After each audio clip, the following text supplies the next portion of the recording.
नमस्कार दोस्तों, हमारे YouTube चैनल द बुक पर आपका स्वागत है। आज हम rich dad poor dad book के चैप्टर 4 अपने काम से काम रखो को स्टार्ट करेंगे। वीडियो को देखने से पहले चैनल को सब्सक्राइब कर ले और वीडियो अच्छा लगे तो कमेंट बॉक्स में कमेंट करें। 1974 में मैकडॉनल्ड के मालिक रे क्रॉक से आग्रह किया गया कि वे ऑस्टिन में टेक्सास यूनिवर्सिटी में MBA की कक्षा में व्याख्यान दें। मेरा एक करीबी दोस्त कीथ कनिंघम वहां MBA कर रहा था। बहुत अच्छी और प्रेरणादायी चर्चा के बाद कक्षा खत्म हो गई और विद्यार्थियों ने रे से पूछा कि क्या वे बियर के लिए उनके फेवरेट बार में चलेंगे। रे तैयार हो गए। जब सब लोगों के हाथ में बियर आ गई तब रे ने पूछा, मेरा असली बिजनेस क्या है? कीथ ने कहा। हर कोई हंस पड़ा, ज्यादातर MBA विद्यार्थियों को लगा जैसे रे मजाक कर रहे थे।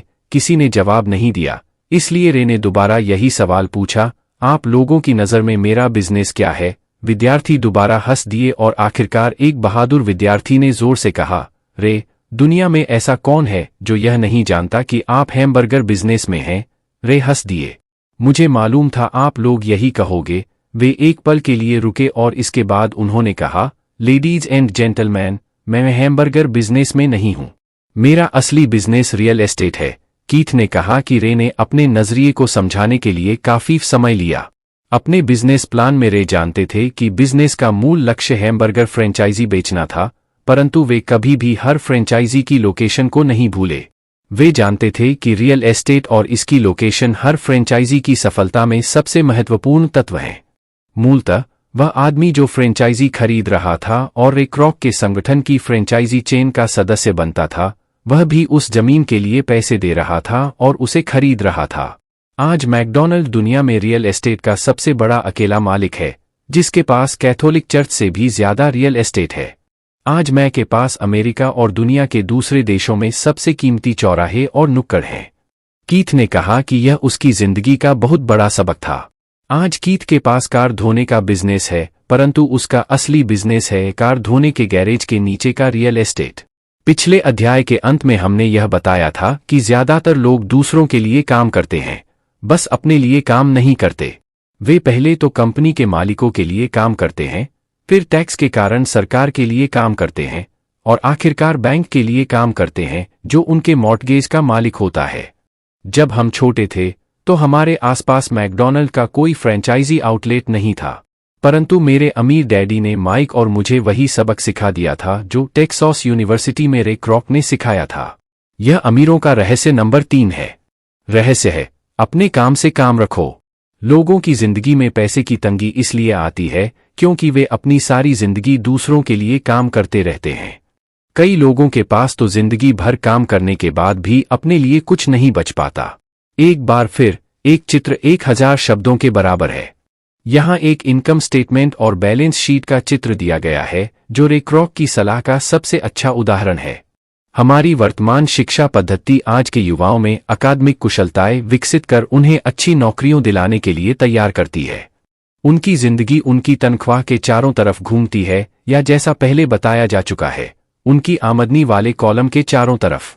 और ज्यादा अकादमिक कुशलताओं को विकसित करने के बाद वे अपनी व्यावसायिक योग्यताओं को बढ़ाने के लिए और ऊंची शिक्षा हासिल करते हैं। वे इंजीनियर, वैज्ञानिक, रसोइये, पुलिस अफसर, कलाकार, लेखक इत्यादि बनने के लिए पढ़ाई करते हैं।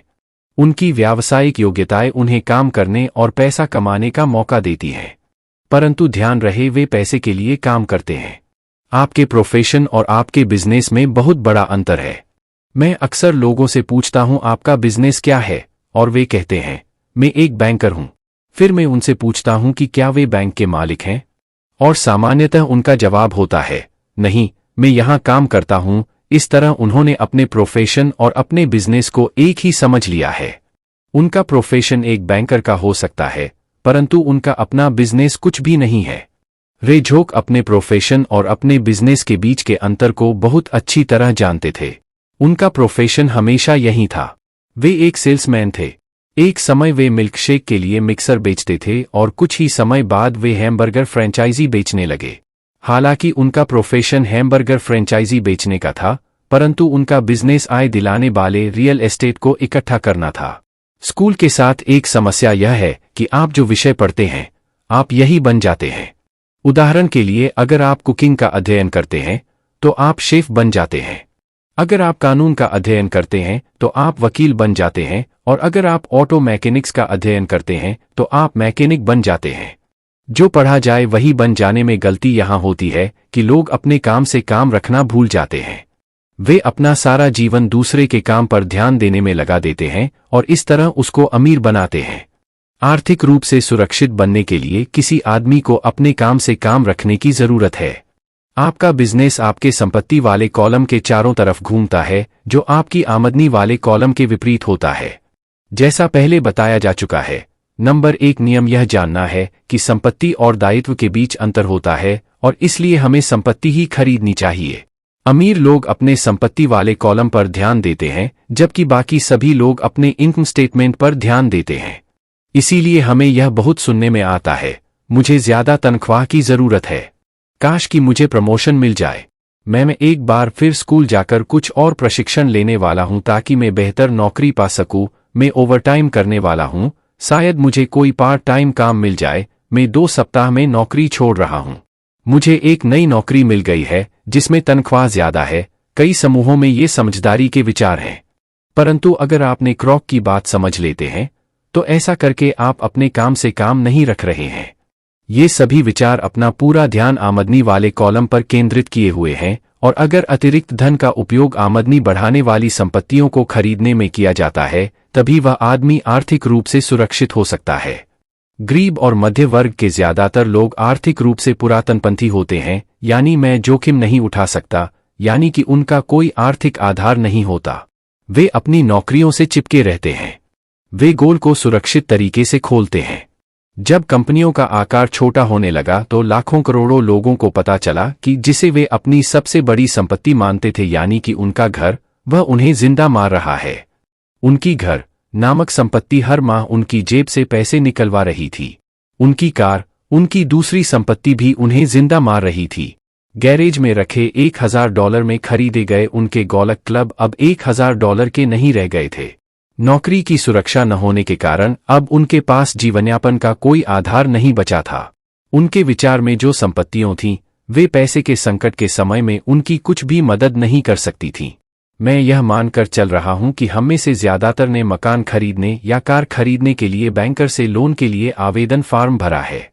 नेट वर्ष खंड पर नजर डालना हमेशा रोचक रहता है। यह रोचक इसलिए होता है क्योंकि इससे हम जान पाते हैं कि बैंकिंग और अकाउंटिंग में किन चीजों को संपत्तियों माना जाता है। एक दिन कर्ज लेने के लिए मेरी माली हालत बहुत अच्छी नहीं लग रही थी, इसलिए मैंने अपने नए गोल्फ क्लब, मेरे आर्ट कलेक्शन, पुस्तकें, स्टीरियो, टेलीविजन, अरमानी सूट्स, कलाई घड़ियों, जूते और दीगर चीजों को संपत्ति वाले कॉलम में दिखा दिया। मेरे लोन के आवेदन को अस्वीकार कर दिया गया क्योंकि मेरा बहुत ज्यादा निवेश रियल एस्टेट में था। लोन कमेटी को यह पसंद नहीं आया था कि मैं अपार्टमेंट हाउसेस से इतने ज्यादा पैसे कमा रहा था। वे यह जानना चाहते थे कि मेरे पास एक सामान्य नौकरी क्यों नहीं है जिसमें वेतन मिलता हो। उन्होंने मेरे अरमानी सूट्स, गोल्फ क्लब या आर्ट कलेक्शन के बारे में कोई सवाल नहीं किए।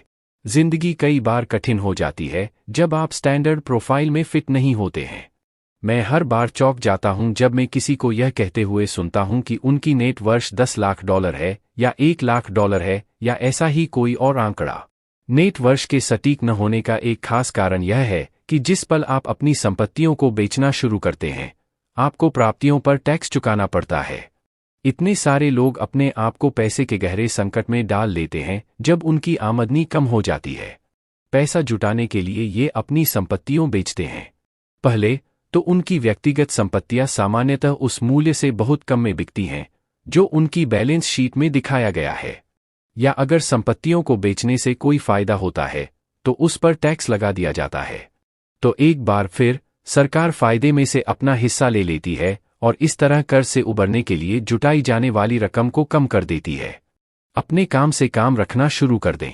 दिन की नौकरी को करते रहें, परंतु असली संपत्तियों को खरीदना भी शुरू कर दें। परंतु ऐसे दायित्वों या व्यक्तिगत चीजों से बचें जिनकी कीमत एक बार घर लाने पर कम हो जाए। आप जिस क्षण एक नई कार शोरूम से बाहर ले जाते हैं, उसकी कीमत 25% कम हो जाती है। यह सच्ची संपत्ति नहीं है, हालांकि आपके बैंकर भी इसे संपत्ति मानते हैं। मेरा $400 का नया टाइटेनियम ड्राइवर खरीदने के कुछ ही मिनटों बाद $150 मूल्य का हो गया था। वयस्कों के लिए यही सही है कि अपने खर्च कम कर लें, अपने दायित्वों को घटा लें और मेहनत से ठोस संपत्तियों का आधार बना लें। उन युवा लोगों को जिन्होंने अभी घर नहीं छोड़ा है, यह सिखाया जाना चाहिए कि संपत्ति और दायित्व के बीच क्या फर्क होता है। घर छोड़ने से पहले ही उन्हें संपत्ति वाले कॉलम को बनाने की प्रेरणा दी जानी चाहिए।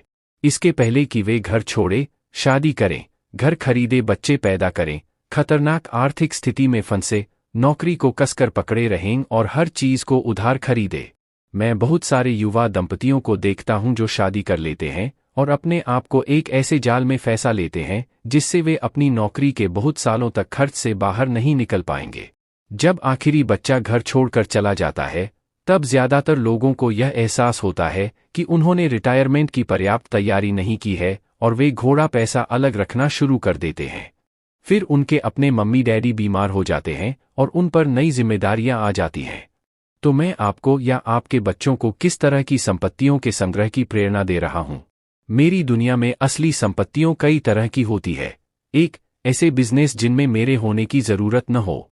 मैं उनका मालिक जरूर हूं, परंतु उन्हें दूसरे लोग चलाते हैं। अगर मुझे वहां काम करना पड़े तो यह बिजनेस नहीं होगा, यह मेरी नौकरी होगी।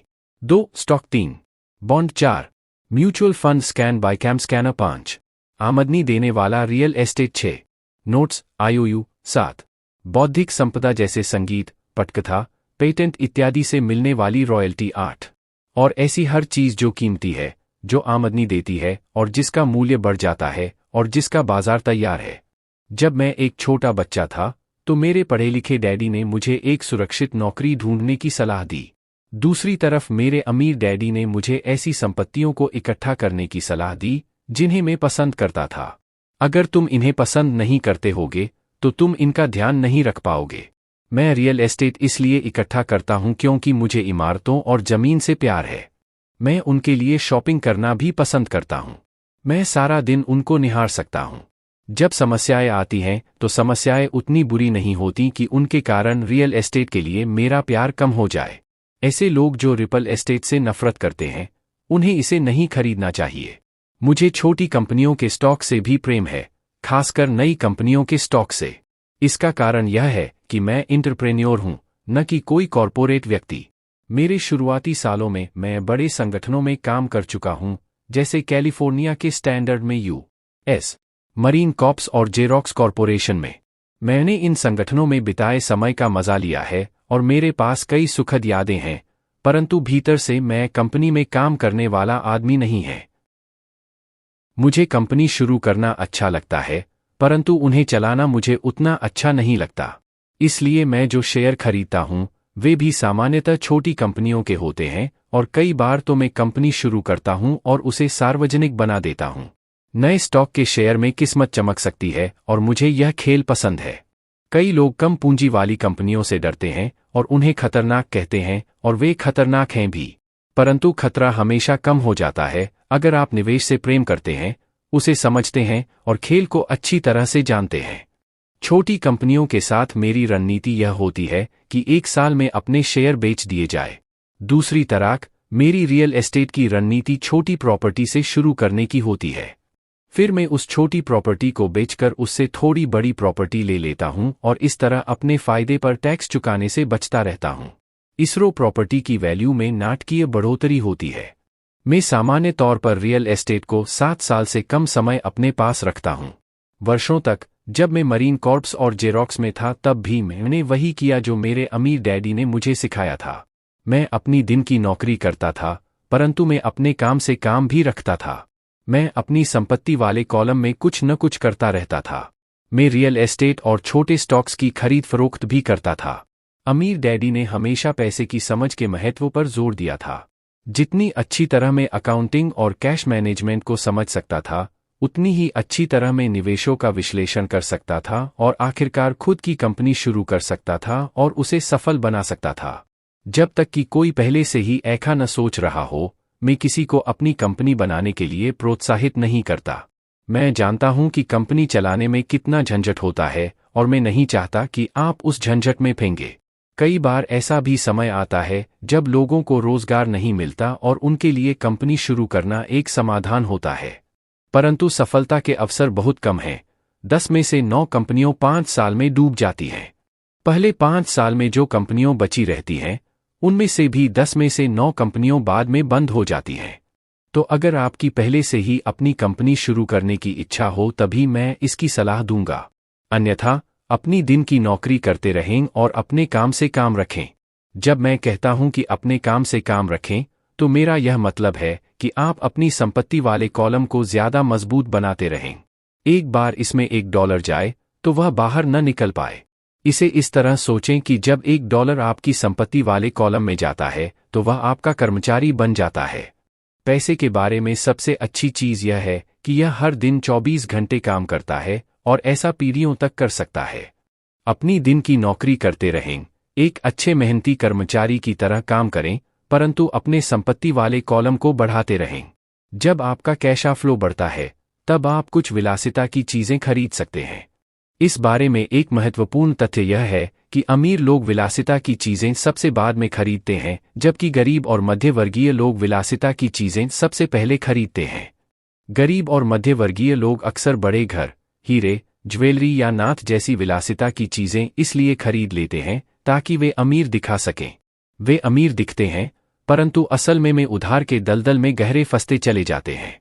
ये लोग जिनके पास पीढ़ियों से पैसा है, जो लंबे समय से अमीर हैं, वे अपने संपत्ति वाले कॉलम को सबसे पहले बनाते हैं। फिर संपत्ति वाले कॉलम से होने वाली आमदनी उनके लिए विलासिता की चीजें खरीद लेती है। गरीब और मध्यवर्गीय लोग अपनी खूनपसीने की कमाई और बच्चों की विरासत की कीमत पर विलासिता की चीजें खरीदते हैं। सच्ची विलासिता असली संपत्ति में निवेश करने और उसे विकसित करने का प्रोत्साहन है। उदाहरण के तौर पर, जब मेरी पत्नी और मेरे पास हमारे अपार्टमेंट हाउसेस से अतिरिक्त पैसा आने लगा, तो वह बाजार गई और अपने लिए मर्सिडीज खरीद लाई। इसमें जरा सी भी मेहनत या जोखिम नहीं था क्योंकि अपार्टमेंट हाउस के कारण उसने कार खरीदी थी।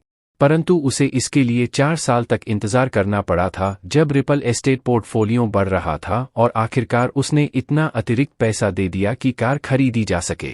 परंतु मर्सिडीज की यह विलासिता दरअसल एक सच्चा पुरस्कार है, क्योंकि उसने यह साबित कर दिया था कि वह अपने संपत्ति वाले कॉलम को सही तरह से बढ़ाना जानती है।